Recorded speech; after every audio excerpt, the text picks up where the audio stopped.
আমি বললাম যে তোমার জন্য একটা নিউজ আছে। বলতেছে কি? আমি বলি যে সম্ভবত আমি প্রেগনেন্ট, কারণ যেহেতু একই গ্রামের, ছেলেটাও ওই আমার এক্স হাজবেন্ডের গ্রামেরই, পাশাপাশি গ্রামের। জোর করেই নিয়ে আসলো, আমরা গাড়িতে উঠবো তার 2 ঘন্টা আগে ঘটক ছেলেকে নিয়ে আসলো। নিয়ে আসার পরে বললো যে ছেলে আর দেখতে আসলো। দেখতে আসার সাথে সাথে আম্মা একটা কথা বললো যে দেখো বাবা, আমার মেয়ে এরকম এরকম হয়েছে, তুমি জেনে বুঝে এসে বিয়ে করলে যদি মনে হয় তারপরে তোমার ফ্যামিলি নিয়ে এসো। ছোটবেলা মানে আমার বাবার বিয়ের পরে মার কাছে শোনা যে যখন আমি মার পেটে আসি, আমার মা আমার বাবাকে নিউজটা দেওয়ার পর আমার বাবা বলে তুমি বাচ্চাটাকে নষ্ট করে ফেলা, এখন আমাদের বেবি চাই না, কারণ আমাদের বিয়ে হয়েছে মাত্র 2 মাস আর আমি চাকরিও করি না, আমি বেকার। তো ন্যাচারালি গ্রামে তো অল্প বয়সে মেয়েদের বিয়ে হয়। তো আমার মাও বোঝে নাই, বাবাকে ওষুধ এনে দিচ্ছে, মা খাইছে। খাওয়ার পরে সে আমার নানিকেও বলে নাই যে সে এই কাজটা করেছে। তো আমার নানি একদিন ওষুধ দেখে বলতেছে এগুলি কিসের ওষুধ তুমি খাচ্ছ? বলে এরকম এরকম ব্যাপার মা, আমার তো পেটে বাচ্চা আসছে কিন্তু তোমাদের জামাই চায় না, তাই এই ওষুধ আনছে আমি খাচ্ছি। আমার নানি আমার মার হাত থেকে মানে ওষুধের বোতলগুলো নিয়ে একটা আছাড় মেরে ওষুধগুলো ফেলে দেয়, দিয়ে সাথে সাথে ডাক্তারের কাছে নিয়ে যায়। নিয়ে যাওয়ার পর ডাক্তার আমার মাকে বলে যে মা, তুমি ছোট মানুষ তো, তোমার বুদ্ধিতে এতটা কুলায় নাই বা বোঝো নাই, তো তোমার পেটে যে আছে তেমন হতে পারে, এ অনেক ভাগ্যবান বা ভাগ্যবতী, ছেলে না মেয়ে সেটা আমরা জানি না, কিন্তু এ হতে পারে তোমার ভবিষ্যৎ সম্বল, বা এর একটা সময় ডাক্তার হতে পারে, ইঞ্জিনিয়ার হতে পারে, বা কিছু না কিছু হতে পারে, বা এমনও হতে পারে তুমি আজকে এই সন্তানটা নষ্ট করছো, কালকে তোমার গর্ভে আর সন্তান আল্লাহ নাও দিতে পারে। তখন আমার মা বলে আমি তো বুঝি নাই, না বুঝে আমি ভুল করছি, তো আমার কিভাবে সন্তানটা টিকে থাকে, ভালো থাকে, আমাকে সেই ওষুধ দেন। তখন ডাক্তার নতুন করে ওষুধ দিল, ওষুধ খেয়ে তারপর আমি যখন 6 মাস, তখন আমার বাবার ঢাকায় গভর্নমেন্ট জব হয়, আব্বা ঢাকায় চলে আসে চাকরির জন্য, আর মা আমাকে নিয়ে গ্রামেই থাকে নানি বাড়িতে। তো আমি পেটে থাকাকালীন আমার খালা বলতো যে ও তোর যে ছেলে না মেয়ে আমরা জানি না, কিন্তু যদি তোর মেয়ে হয় তাহলে আমার ছেলের বউ করে আমি নেব, তবে হ্যাঁ তোর মেয়ে যদি ফর্সা হয়, কালো হলে আমি নেব না। তা আম্মা বলতো যে আল্লাহ তাহলে তুমি আমাকে কালো মেয়েই দাও, আমি ওকে দিব না।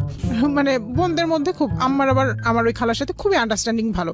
ইভেন তারা এখনো মানে কি খেলো কি করলো, মানে আমার নিজের মা যেরকম আমাদের জন্য করে, আমার খালাও ঠিক এরকমই আমাদের জন্য করে। তো যাই হোক, আমার জন্ম হলো, আমি বাবা মার সাথে ঢাকায় আসলাম, ঢাকায় বড় হচ্ছি, লেখাপড়া করছি। আমার ওই খালাতো ভাইকেও আমার মাই পড়ায়, এবং মানে ছোটবেলা থেকে আমার মাই পালতো, যেহেতু আমার খালার আর্থিক অবস্থাটা ভালো ছিল না। ইভেন আমার বাবা লেখাপড়া থেকে শুরু করে তার সবকিছুই গাইডনেস দেয়। খালাতো ভাই বড় হচ্ছে, আমিও বড় হচ্ছি। তারপর ভাইয়া ইঞ্জিনিয়ার হলো, আমার বাবাও মানে আমাকে এসএসসি পাশ করানোর পরে, এরপরে আমার নানা মারা গেল মাঝে। নানা মারা যাওয়ার পরে তখন আমরা সবাই বাড়ি গেলাম, যাওয়ার পর সবাই বলতেছে যে একটা কথার আব্বা বলে গেছে, মানে আমার নানা নাকি বলে গেছে, সেটা আমার মা জানতো না, যেহেতু আমরা ঢাকায় থেকে আমাদের ভাবে যাওয়া হয় না। তো বলতেছে যে আমার ওই খালাতো ভাইয়ের সাথে আমার নানা বিয়ে ঠিক করে গেছে।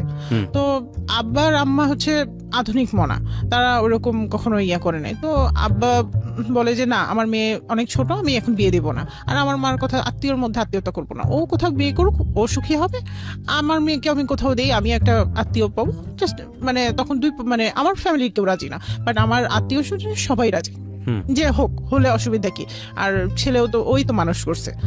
তো পরে যাই হোক, আব্বা যেহেতু রাজি না, প্রথমত আব্বা রাজি না দেখে আম্মাও রাজি না। এইভাবে চলতে যখন আমি অনার্স সেকেন্ড ইয়ারে, আমার মানে বেশ কিছু বিয়ের প্রপোজাল আসে, আব্বা দেখে অ্যাভয়েড করে, যে না আমি এখন আমার মেয়ে বিয়ে দেবো না, আমার মেয়েকে আমি অনেক লেখাপড়া করাবো, অনেক ইয়ে করবো। আপনি কি একটাই সন্তান ছিলেন নাকি? না, আমার বাবা মার আমরা এক ভাই এক বোন, আমার ছোট ভাই আছে। আচ্ছা, বয়সের গ্যাপ কত ছিল? বয়সের গ্যাপ 7-8 বছরের। আচ্ছা, আপনি অনার্স সেকেন্ড ইয়ারের সময় বিয়ের প্রস্তাব আসছে? হ্যাঁ, আর আমার মানে খালাতো ভাইয়ের সাথে আমার বয়সের ডিফারেন্স প্রায় 14 মতো এরকম হবে। ওনার সঙ্গে বিয়ের প্রস্তাব আসছিল? হ্যাঁ, ওনার সাথে মানে বিয়ের কথা এমনি চলে, আমার খালা নিতে চায়, আর এছাড়াও অনেক পাত্র আসছে, পাত্রের অভাব নেই। তা আমার বাবার কথা, যে যত ভালো ছেলেই আসুক না কেন, আমার মেয়ে লেখাপড়া শেষ করে ভালো চাকরি করে দেন, আমি তাকে বিয়ে দিব। এটা আমার বাবার, কারণ মানে সে বলে যে আমি একটা ভুল করতে চেয়েছিলাম কিন্তু আমি করিনি, যাই হোক, কিন্তু নতুন করে কোনো ভুল না আর না করি, এটাই। তো যাই হোক, এরপরে যখন আমি অনার্স সেকেন্ড ইয়ারে, তখন একদিন আমি স্বপ্নে দেখি, আমার দাদাদিকে স্বপ্নে দেখি, কারণ আমার দাদাদি মানে আমি কোনোদিন দেখি নাই তাদের স্বপ্নে দেখি। আমার বাবাকে বললাম যে এরকম দেখলাম, বাবা কেন দেখলাম জানি না, মনটা খুব অস্থির। তার 1 সপ্তাহ না যেতে আবার স্বপ্নে দেখি আকাশ থেকে চাঁদ ঝরে পড়তেছে এবং অসংখ্য তারা উঠতেছে। আমি দেখি স্বপ্নে। আমি এটাও বললাম বাবা মার সাথে, আমি ফ্রি তো বললাম, তখন ওরা বলতেছে তুমি শুধু টেনশন করতেছো মনে হয় কোনো বিষয় নিয়ে, আল্লাহ ভরসা, আল্লাহর কাছে নামাজ পড়ো, দোয়া করো। আমি মানে ছোটবেলা থেকে একটু নামাজ এগুলির প্রতি এমনিও একটু দুর্বলতা বাবা মার কাছ থেকেই পাইছি। তার 1 সপ্তাহ সপ্তাহ পরে আমার ভাইটা মারা গেল। আমার ওই খালাতো ভাই, যে ভাইয়ের সাথে মানে বিয়ে নিয়ে কথা চলছিল বা খালাও চাচ্ছিল যে আমার ছেলের বউ হোক, বা আমার বাবা মা দিতে চাচ্ছিল না, তো ওই ভাইটা মারা গেল। মারা যাওয়ার পর খালা একটা অভিযোগ তুললো, ওনার হেপাটাইটিস বি হয়েছিল। মানে যেহেতু যে ইঞ্জিনিয়ার ছিল, বিভিন্ন জায়গায় ঘর সংসার ছিল না, কাজ টাজ করতো, নিজের শরীরের যত্ন নিত না, সো অ্যাট লাস্ট তার হেপাটাইটিস বি। কিন্তু সে চাকরি করে মানে আমাকে নেয়ার জন্য তার ঘরে, মানে সে চাইছিল যে আমি এমন কিছু, মানে সে এমন কিছু করুক যাতে সবার দেখে মনে হয় আমার বাবা মা গরিব দেখে দিচ্ছে না, এরকম একটা তাদের মনে টেনশন কাজ করছিল, যার ফলে সে বাড়ি গাড়ি এভরিথিং করছিল শুধু আপনাকে নেওয়ার জন্য। হ্যাঁ, আমাকে নেওয়ার জন্য আমার খালা করাইছিল যে তুমি করো, নিশ্চয়ই ওর বাবা মা দেখে খুশি হবে, এবং বিয়েটা দেয়। হ্যাঁ, বিয়েটা দেয়। ভাইয়া মারা গেল, আমরা ওইখানে গেলাম। যাওয়ার পর ওই গ্রামে যাওয়ার পর সবাই একটা কথা বলতো, আমি ওনার বউ হব, এটা পুরো গ্রাম জানতো। এর জন্য কোনো বিয়ের মানে তেমন কোনো কেউ বিয়ের প্রপোজাল নিয়ে আসে নাই। যেই আনতো সবাই খালামনে একটা কথা বলতো যে আমার ছেলের বউ আছে, আমার ছেলের অন্য কোথাও আমি বিয়ে দিব না, আমার ছেলের বউ আছে। ইভেন খালু আমার ভাই নিজে মুখ ফুটে অনেকবার আমার মার কাছে বলছে, আমার বাবার কাছে বলছে, কিন্তু আমার মার কথা যে আমি আত্মীয়র সাথে আত্মীয়তা করবো না। আর খালামনিকে একটা কথা বলতো যে তুই তো বলছিলি কালো হলে নিবি না, তাহলে আমার মেয়ে এখন কালো, তুই নিবি কেন, তুই চাস কেন, তুই আর চাবি না, ফর্সা হলে তুই চাইবি, এটা এসে তারা বলে। এরপরে ভাইয়া মারা যাওয়ার পরে মাস 2 না যেতেই খালু একটা বিয়ের প্রপোজাল নিয়ে আসলো। খালু প্লাস আমার মামা গ্রাম থেকে একটা বিয়ের প্রপোজাল নিয়ে আসলো। নিয়ে আসার পরে ওরা যেদিন আসলো সেই দিনই মানে দুই পক্ষ মানে দেখে, ছেলে পক্ষ বিশেষ করে মানে ওই দিনই দেখে আংটি টাংটি পরায় একদম মানে পারে তো ওই দিনই কাবিন করে নিয়ে যায়। আচ্ছা, এরকম একটা বিষয়। তো আমি বলতেছি যেহেতু আমি লেখাপড়া করতেছি, আমি এখন বিয়ে করবো না, আমি বিবিএ কমপ্লিট করবো, এমবিএ করবো, তারপরে বিয়ে শাদী করবো। আর ওরা বলতেছে আমরা লেখাপড়া করাবো, কোনো সমস্যা নেই, আমার লাগে তোমাকে এমবিএ করাইতে, আমার ছেলে সহ এমবিএ করবে, এরকম বলতেছে। তারা বললো যে আমরা 20 লাখ টাকা কাবিন দিব, হ্যাঁ তোমার বাবা খুশি, আমার ছেলেকে যা দিবে। তো আমার বাবা বললো কি ঠিক আছে, আপনারা যদি আমার মেয়েকে 20 লাখ টাকা দিতে পারেন, গয়না টয়না সব দিয়ে যদি মোড়ায় নিয়ে যান, সেক্ষেত্রে আমি আমার জামাইকে আমিও 5 লাখ টাকার একটা, এটা সমাজের নিয়ম, এটা কিছু না কিছু দিতে হয়, এটা সে বলতেছে। আমি বলতেছি ঠিক আছে, আমি 5 লাখ, আমি ওদের সামনে বলতেছি যে আমি 5 লাখ টাকার গাড়ি নিব, তবে আমার বাবার কোনো সম্পদ আমি নিব না। তখন বাবা যখন সম্পদ দিতে মানে বাবা মারা গেলে তো আমিও তো অংশীদার, তো আমি সেই সম্পদ দেবো না, আমার সেই সব সম্পদ আমার ভাইয়ের নামে আমি লিখে দিব। তারপরে বাবা অনেক বোঝাইলো, করলো, বিয়ে ঠিক করলো করে ওরা ওই দিন চলে গেল, একদম আংটি পড়ায় চলে গেল, বললো যে না কোনো সমস্যা হবে না, তোমাকে তোমার লেখাপড়া কমপ্লিট হলে আমরা তুলে নেবো, এর আগে তোমাকে নিবো না, তুমি বাবার বাসায় থেকে পড়াশোনা করবে, কমপ্লিট করে তারপরে আসবে। এরপরেও আমার অমত, বাবার সাথে কথা মানে বার্গেনিং হচ্ছে। তো তখনও রমজান মাস ছিল। বাবা একদিন রাগ করে বলতেছে আমার মেয়ে বড় হয়েছে, এখন আর আমার কথা শোনে না, অন্য সময় আমাকে ঠিকই বন্ধু ভাবে, এখন আমার প্রতি ভরসা নেই, ঠিক আছে তোমার কোনো পছন্দ থাকলে আমাদের বলো, আমি আমার কোনো পছন্দ নেই বলবো। কিন্তু বাবা সেদিন রাগ করে কথা কাটাকাটি, এক কথা থেকে 2 কথা কাটাকাটি, তো আমিও একটু বলছি, বাবা বলছে বলে আর বাবা রাগ করে ইফতার করতেছে না। আচ্ছা, আজান দিয়েছে, ইফতার করতেছে না, বিষয়টা খারাপ লাগলো। পরে বাবাকে বললাম যে বাবা আমি বিয়ে করবো, আমি তোমার পছন্দের ছেলেকেই বিয়ে করবো, আমার তো অন্য কোথাও পছন্দ নেই যে আমি অন্য কোথাও করবো, আমি একে বিয়ে করবো, তুমি ইফতারটা করো। রিকোয়েস্ট করার পরে সে ইফতারটা করলো, কারণ আমি একটা মেয়ে হয়ে এটা পারি না যে বাবা ইফতার করতেছে না আমি মানে বাবার কথার অমূল্যায়ন করবো এতটা। তো যাই হোক, বাবা ইফতার করলো, বিয়ে ঠিক হলো 20 লাখ টাকা কাবিন দিয়ে, 20 লাখ টাকা কাবিন দিয়ে 20 লাখ টাকা কাবিন দিয়ে, এবং 20 লাখ টাকা কাবিনে বিয়েও করলো। কিন্তু বিয়ে করার সময় ওরা যে কথাগুলো বলছিল তার কিছুই কমিটমেন্ট পালন করলো না। টাকাটা দিবে না, টাকা তো না, টাকা দিবে না, আমরা টাকা চাই নাই, কোনো একটা গয়নাও দিল না, বরং উল্টা আর আমার বাবার কাছে ফোন দিয়ে আবার ফোনে টাকা নিছে, 2 লাখ টাকা নিয়ে সে ওই টাকায় আব্বার টাকায় মানে বলছে যে আমার তো এই মুহূর্তে ব্যবসা খারাপ, মানে আমার শ্বশুর ছিল ব্যবসায়ী, তো বলতেছে আমার ব্যবসা তো ভালো না, তো আপনি আমাকে 2 লাখ টাকা ধার দেন, পরে আমি আপনাকে ফেরত দিব, এটা বলছে আব্বাকে।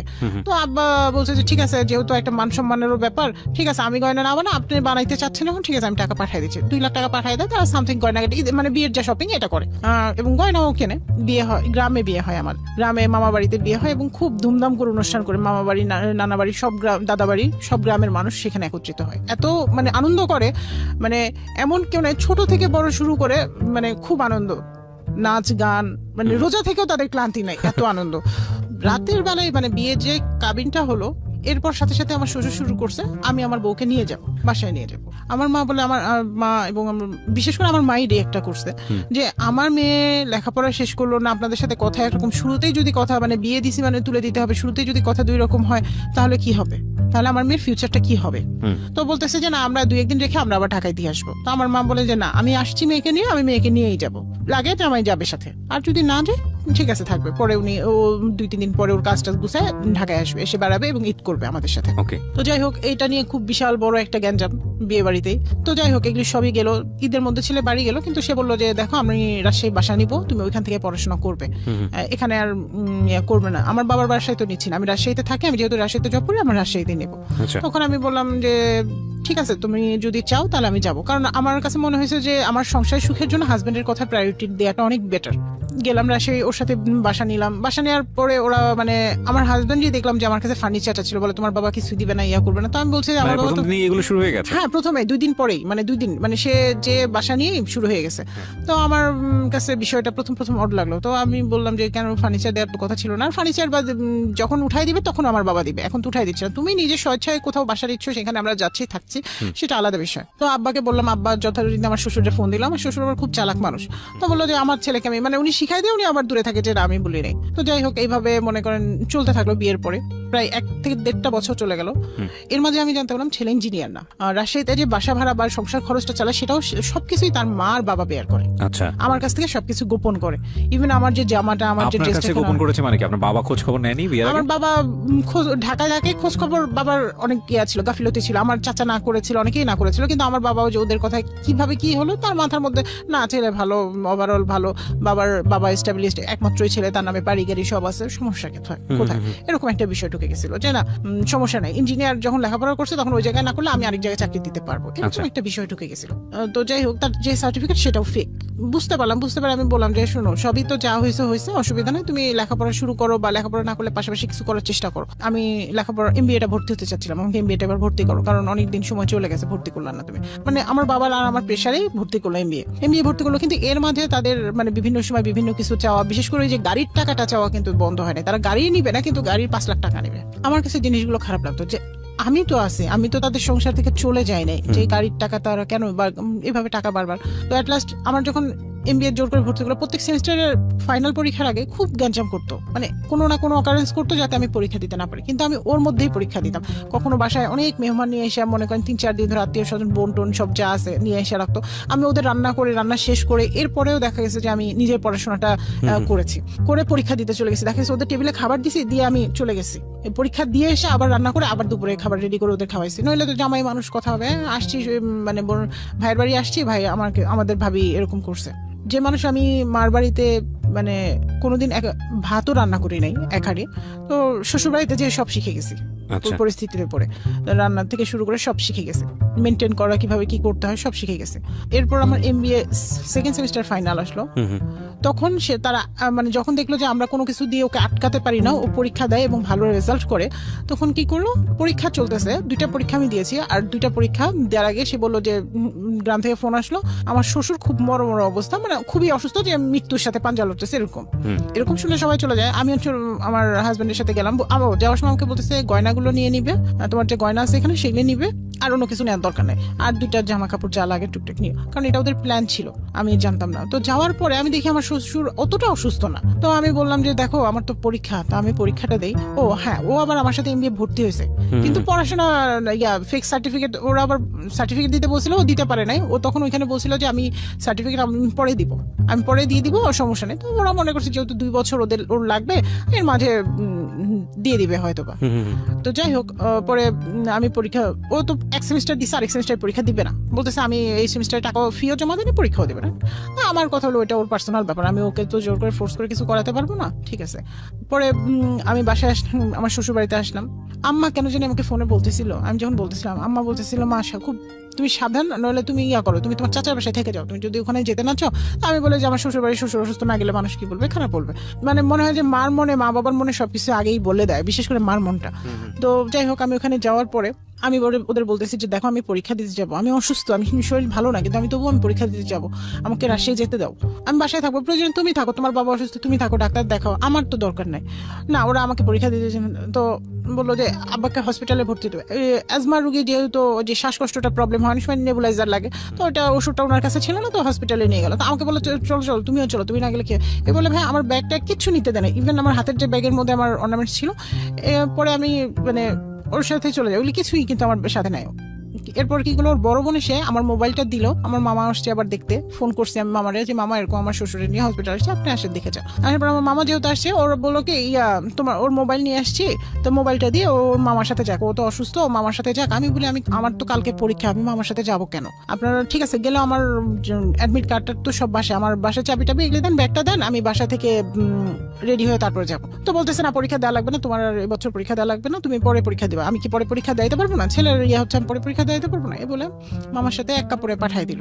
দেওয়ার পর আমি সেদিন থাকলাম সারাদিন, কোনো ফোন নাই, ওদের কোনো ফোনও নাই, কিছু নাই। পরে আব্বা বললো যে দেখো মা, তোমার তো কাপড় চোপড় কিছু দরকার নেই, আমি সব তোমাকে আবার দেবো, তুমি আমার একমাত্র মেয়ে, আর আমার যা আছে সব তোমাদের 2 ভাই বোনের, এখানে অন্য কোনো ব্যক্তির না। তুমি পরীক্ষা দিতে চাইলে আমি সব অ্যারেঞ্জ করে দিচ্ছি, তুমি যে পরীক্ষা দিয়ে আসো, তোমার চাচা বাসায় তুমি থাকবা। ওরা আমার ব্যাগ থেকে চাবি, অ্যাডমিট কার্ড, গয়নাপত্র যা আছে এভরিথিং রেখে দিছে, কোনো কিছুই আমাকে দেয় রে।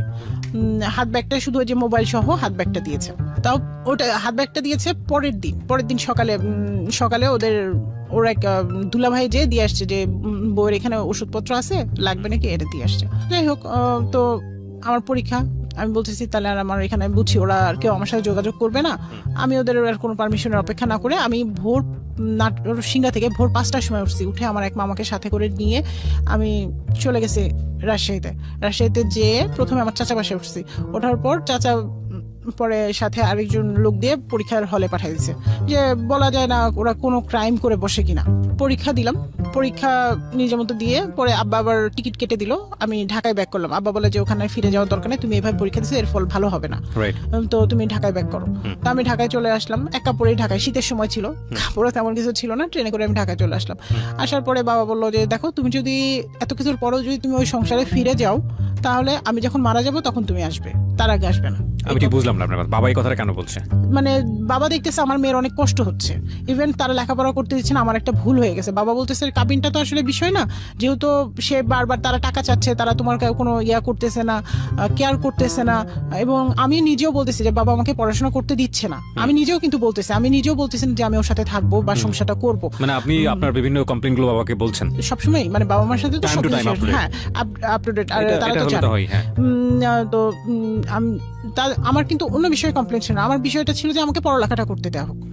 ঠিক আছে, তোমরা টাকা চাচ্ছ, তোমরা নিচ্ছ, সেটা আলাদা বিষয়, কারণ আমার বাবার প্রথম ভুলটা করছে যে 5 লাখ টাকা দিতে চাইছে, এটা হচ্ছে আমার বাবার প্রথম ভুল ছিল যেটা। তো যাই হোক, তো পরে আমি বললাম, তখন বাবা সবকিছু দেখে বলতেছে যে যদি তুমি যাও তাহলে তুমি যেতে পারো, আমার কোনো আপত্তি নাই, কারণ তুমি একটা বাচ্চা নিয়ে এসে যখন আমার সংসারে থাকবা, লেখাপড়া জানো না, তখন তোমাকে দিয়ে আমি কি করাবো? তখন তোমার লাইফটা একবারই শেষ। ইভেন আমার কয়েকজন ফ্রেন্ডও বোঝালো আমাকে। এটা কে বলেছে আপনাকে? এটা আমার বাবাই বললো আমাকে। আমার বাবাই বললো, ইভেন প্লাস সাথে আমার কিছু ফ্রেন্ডরাও বললো যে তারা কেউ মেজর পার্সন, কেউ আর্মি পার্সন, মানে বড় বড় অনেক উপরে, কেউ পজিটিভ বলছিল না, বলছিল না ঠিক আছে তোমার এখানে গিভ আপ করাটাই শেষ। হ্যাঁ, কারণ তুমি যেহেতু এইভাবে ফাইট করে এসে পরীক্ষা দিছো, এখন তুমি ওই সংসারে গেলে তোমাকে ওরা এমন ভাবে টর্চার করবে যেটা বিগত দিনে করে আসছে। আমি মানে বললাম না যে ওদের টর্চারের তো যেটা বিগত দিনে করছে, ইভেন তারা আমার মামাকে বলেই বসছে, বড় মামাকে বলছে, বাজারে দেখা হয়েছে, একই গ্রামে যেহেতু। তখন আমিও চিন্তা করলাম যে না, যা হয়েছে, ও যদি অন্য জায়গায় বিয়ে করে হ্যাপি থাকে, অন্য কোথাও থেকে যদি টাকা নিয়ে এসে ওরা যদি হ্যাপি থাকে, তাহলে ওরা থাকুক, আমি আমার লাইফটাকে আমার মতো করে লেখাপড়া কমপ্লিট করে সাজাই। কারণ ওই ছেলে তো চাকরিও করবে না, বা ও তো কোনো কিছুই করবে না, এভাবে বাবা মার টাকা দিয়েও, বাচ্চা হলে তো ওদের টাকা দিয়ে এইভাবে কয়দিন আমি চলবো, আর বাচ্চা হয়ে গেলে তখন যদি আরো টর্চারের পরিমাণটা বেশি হয়ে যায়, এরকম আমার মনেও বিভিন্ন প্রশ্ন আসলো। কারণ সে যদি আমাকে অরিজিনালি ভালোবাসতো, তাহলে তো আমাকে এক কাপড়ে এইভাবে বের করে দিতে পারতো না। পরে আমি ওখান থেকে এই সবকিছু থেকে আমি বেরিয়ে আসি, একটা মিউচুয়াল ডিভোর্স আমাদের হয়। বেরিয়ে আসার কয় বছরের মাথায় আপনার ডিভোর্স হয়ে গেল? 1.5 বছরের মাথায়। যাই হোক, এগুলি সব গেল। আমি আবার MBA Dhaka two Russia MBA complete করলাম, কারণ যেহেতু আর একটা সেমিস্টার ছিল, ওনারা বলতেছিল যে তুমি এই একটা সেমিস্টারের জন্য ঢাকায় নিও না, ট্রান্সফার করে তুমি এখানে এসে কমপ্লিট করো, আমরা তোমাকে ওইভাবে স্কোপ দিব, যেহেতু এমবিএ শুক্র শনি ক্লাস ছিল। তো আমি রেগুলার বৃহস্পতিবার 2টা ট্রেনে রাশিয়ায় যেতাম, ক্লাস করতাম, চাচা বাসায় 2 দিন থাকতাম, আবার শনিবার রাতে 10টা সাড়ে 10টা ট্রেনে ঢাকায় ব্যাক করতাম। এইভাবে আমার মানে প্রায় 6টা মাস চললো। এরপর এমবিএটা কমপ্লিট করলাম, পরে যাই হোক আমি চাকরি পেলাম নিজের যোগ্যতায়, কারো হেল্প ছাড়া। তো চাকরি করতে করতে বছর খানিক গেল, যাওয়ার পর ব্যাংকে চাকরি হয়ে গেল। এভাবে ব্যাংকে চাকরি হওয়ার 6 মাস পরে আমি মানে বাবা মার সাথে ঈদ করতে গ্রামে গেলাম। গ্রামে যাওয়ার পর ঘটক একটা প্রপোজাল জোর করেই নিয়ে আসলো, যেটা প্রপোজাল আগেও বলছে। আমি বলে দিয়েছিলাম যে আমি আর এখন বিয়ে শাদী করবো না, আর ওই গ্রামের ছেলেকে তো আর করবোই না এরকম, কারণ যেহেতু একই গ্রামের, ছেলেটাও ওই আমার এক্স হাজবেন্ডের গ্রামেরই, পাশাপাশি গ্রামের। জোর করেই নিয়ে আসলো, আমরা গাড়িতে উঠবো তার 2 ঘন্টা আগে ঘটক ছেলেকে নিয়ে আসলো। নিয়ে আসার পরে বললো যে ছেলে আর দেখতে আসলো। দেখতে আসার সাথে সাথে আম্মা একটা কথা বললো যে দেখো বাবা, আমার মেয়ে এরকম এরকম হয়েছে, তুমি জেনে বুঝে এসে বিয়ে করলে যদি মনে হয় তারপরে তোমার ফ্যামিলি নিয়ে এসো, তার আগে না। তার আগ পর্যন্ত না। ছেলেটা কি ব্যাচেলর ছিল? মানে ওনার আগে কোনো বিয়ে হয় না। তো ছেলেটা হাসি মুখে ওইখানেই বলতেছে আমি সব জেনে বুঝে আসছি, আমার কোনো আপত্তি নাই। আপনাকে সে চিন্তা আগে থেকে? না, আমাকে কথাবার্তা হয়নি না, কোনোদিনও কথা হয়নি। ওই দিনই আমাদের ফার্স্ট কথা। তো ছেলেটা তার কার্ড দিল, আমাকে বললো আপনার কোনো কার্ড আছে? তো আমি ন্যাচারালি যেহেতু ব্যাংকের জপরি কার্ড আছে দিয়ে দিছি। এরপর ছেলেটা প্রায় সময় আমাকে ফোন দিত, বাট আমি রিসিভ করতাম না। আমি আরো আম্মাকে বলতাম যে মা এরকম এরকম ব্যাপার, সে ফোন দেয় বারবার, আমার খুব বিরক্তি লাগে, কথা বলতেও বিরক্তি লাগে। তো তাকে তো বলাই হয়েছে যদি সে বিয়ে করতে চায়, তার যদি এত ইচ্ছা থাকে তার ফ্যামিলি নিয়ে আসুক, কেন আমাকে বারবার এইভাবে ফোন করে দিচ্ছে? তো মানে যখন অ্যাট লাস্ট সে আমার অফিসে অফিসে হেড অফিস এবং গুলশান কর্পোরেটে 2টা অফিসে আমার অ্যাবসেন্সে সে বারবার গেল। যাওয়ার পর অফিস থেকে আমার কাছে একটা কমপ্লেন আসে যে আপনার অ্যাবসেন্সে কে জানে আপনাকে খোঁজ করতে আসে একজন ছেলে। যে জিনিসটা খুবই দৃষ্টিকটর, মানে এত বেশি দৃষ্টিকটর, মানে আমি বলতেও পারছি না কে আমার খোঁজে আসে। কাস্টমার আসলেও তো ওইভাবে বলবে, পরিচয়টা দিয়ে যাবে, কিন্তু কিছুই বলতে পারছি না। তো এই বিষয়টা হেড অফিসে ভালো একটা আলোড়ন সৃষ্টি করা যায়, একটা মেয়েকে খুঁজতে আসে, এটা নিয়ে ইয়ে হয়। যাই হোক, এর মধ্যে ও কি করলো, আমাকে যখন ফোনে এইভাবে যখন সব মিলায়, যখন আমাকে যখন পাচ্ছিল না বা আমি যখন তার সাথে যোগাযোগ করতে চাচ্ছিলাম না, অ্যাভয়েড করছিলাম, তখন সে মেসেজ দেওয়া শুরু করলো। তো কিছু না বলে আম্মাকে দেখালাম, আম্মা বলে চুপ করে রেখে দে, এই এত দরকার নেই, এগুলি পোলাপান এগুলি করে অনেক। আর যেহেতু আমারও ওরকম এজ না যে আমি ওরকম প্রেমে পড়বো বা এরকম কিছু।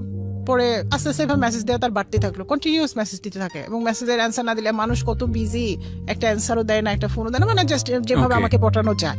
10 দিন মেসেজ পেতে তো একদিন আমারও একটু হলেও মনটা ইয়া হবে যে না। তো পরে আস্তে আস্তে ফোনে কথাও শুরু হলো আমাদের। কথা শুরু হওয়ার পর সে আমাকে ইমোশনালি কিছু ব্ল্যাকমেল করলো। ইমোশনালি ব্ল্যাকমেল বলতে সে শুরু করলো, বলতেছে যে আমি গরিব দেখে আমাকে বিয়ে করবেন না। আমার এই জিনিসটা খুব ইমোশনাল আঘাত করলো, কারণ আমার প্রিভিয়াসে আমার ভাইটা কিন্তু মারা গিয়েছে, যে সে গরিব দেখে তাকে দেয় না। আমার খালা কিন্তু সবসময় আমাদের একটা কথা, মানে ডিভোর্স হওয়ার পরেও বলতো যে আমার ছেলের সাথে যদি দিতি তাহলে তোর মেয়ের কপালটা এরকম হইতো না। আমি কোনোদিন কি তোর মেয়েকে এত কষ্ট দিতাম? আর আমার ছেলে, মানে আমার কাছে মনে হয়েছে যে আমি নিজে একটু অপরাধী হয়ে গেছি। পরে আমি বললাম যে ঠিক আছে, আপনার যদি এত আমাকে বিয়ে করার ইচ্ছা থাকে তো আপনার ফ্যামিলি সহ আসেন। তো তার ফ্যামিলি সহ আসলো, আসার পর দেখলো, দেখার পরে তারা আবার দাওয়াত করলো। এর মাঝে সে একদিন আমাকে ফোনে বলতেছে আমি আপনাকে একটা কথা বলবো, এই কথার প্রেক্ষিতে আপনি বিয়ে ভেঙে দিবেন না। আমাদের বিয়েটা প্রায় 50% তখন মানে প্রসেসিং চলতেছে, 50% হয়ে গেছে ওর সাইড থেকে, 100% আমাদের সাইড থেকে 50%। তখন ও বলতেছে যে দেখেন আমি আপনার এক্স হাজব্যান্ডের ফ্রেন্ড, আমি ওর বাসায় থেকেছি, ওর বাসায় থেকে আমি 2টা বছর ইন্টারে থেকে 2টা বছর পড়াশোনা করেছি। যে কথাটা আমাকে ঘটকও বলেছে। তারপর যাই হোক, এখন এরপরে ও এটা বলার পর আমি একটু থমালাম, এবং পরের দিন বাবা মার সাথে শেয়ারও করলাম বিষয়টা। শেয়ার করার পর আমার বাবা আমাকে একটা কথা বললো, বাবা মা দুজনই বললো মা এই বিয়েটা তাহলে করো না, কারণ ও আসতেছে আসলে তোমাকে ভালোবেসে বিয়ে করার জন্য না। ও প্রথম আসতেছে লোভ করে, দ্বিতীয় আসতেছে ওর বন্ধু, মানে একটা রিভেঞ্জ হয়তো বা সে নিবে। মানে এই ধরনের কথা আপনার বাবা মা আপনাকে বললো? বাবা মা বললো যে আসলে মনে হচ্ছে না আমার কাছে ছেলেটা ওইভাবে এখন আর ভালো লাগছে। প্রথম থেকেই লাগে নাই, কারণ স্ট্যাটাস বলে একটা কথা থাকে, কিন্তু তুমি যেহেতু অ্যাভয়েড করতেছো, সো আমরা এটা ইয়া করতেছি না। পরে যাই হোক, তারপরে আমার কথাই গেল যে না, আমি বললাম যে দূর, মানুষ কত রকম হয়, এগুলি তুমি বাদ দাও, এগুলি নিয়ে মনে ধরে রাখো না। ও তো হ্যাঁ, তো এই কথাটা বলার আগে আমাকে আবার কসম করিয়ে নিয়েছিল যে বলো যে কথা দেন, আপনি আমাকে কথা দেন যে আপনি বিয়েটা ভেঙে দিবেন না। তো আমি কথা দিয়েছিলাম, সো আমি আর নড়তে পারি নাই যে না আমি বিয়েটা ভেঙে, কারণ আমি যদি না বলি তাহলে কিন্তু বিয়েটা ভেঙে যায়, আর হয় না। পরের সপ্তাহে বাবা মা গেল, ওদের ওখানে যাওয়ার পর ওদের আচরণ ভালো লাগে নাই, আমার বাবা মার লাগে নাই। আমার বাবা মা ভাই গেছে, ছোট ভাই, আচরণ ভালো লাগে নাই। তো কাবিন নিয়ে বার্গেনিং, ওরা বলতেছে 2 লাখ টাকা কাবিন দিব, ছেলে বলতেছে 2 লাখ টাকা কাবিন দিব। তো আমাকে SMS ও করলো যে আমি আপনাকে 2 লাখ টাকা কাবিন দিয়ে বিয়ে করতে চাচ্ছি, বাট আপনার বাবা কাবিন অনেক বেশি 6 লাখ টাকা চাচ্ছে, কিন্তু আমার তো এটা সামর্থ্য নেই, ইসলামের তো আপনি জানেনই, তো আপনি যদি একটু বলেন আপনার বাবা মাকে। তখন আমি চিন্তা করলাম যে একটা মানুষ ভালোবেসে জেনে যেহেতু আসতেছে, তাকে তো আমি কিছু হাইড করি নাই, সো আমার এখানে ভয় কিসের। তো আমি বাবাকে, আমার ছোট ভাইকে বললাম যে যা কাবিন দিতে চাইছে তাই দিয়ে রাজি হও, আমার কাবিনের দরকার, আমি টাকা দিয়ে কি করবো, আমি অন্যের টাকা নিবো কেন, এরকম একটা বিষয় বললাম। আর সংসার করলেও সারা জীবন 20 লাখ টাকা থাকলেও করবে, না থাকলেও করবে, 2 লাখ টাকা তো এটাতেও করবে, এরকম একটা বললাম। তো যাই হোক, ও ওইখানে বিয়ে ঠিক করে আসলো, আব্বা আম্মা ঠিক করে এসে আমার মা বললো যে মা ওইখানে যাওয়ার পর আমার কিছু অ্যাটিটিউড ভালো লাগে না।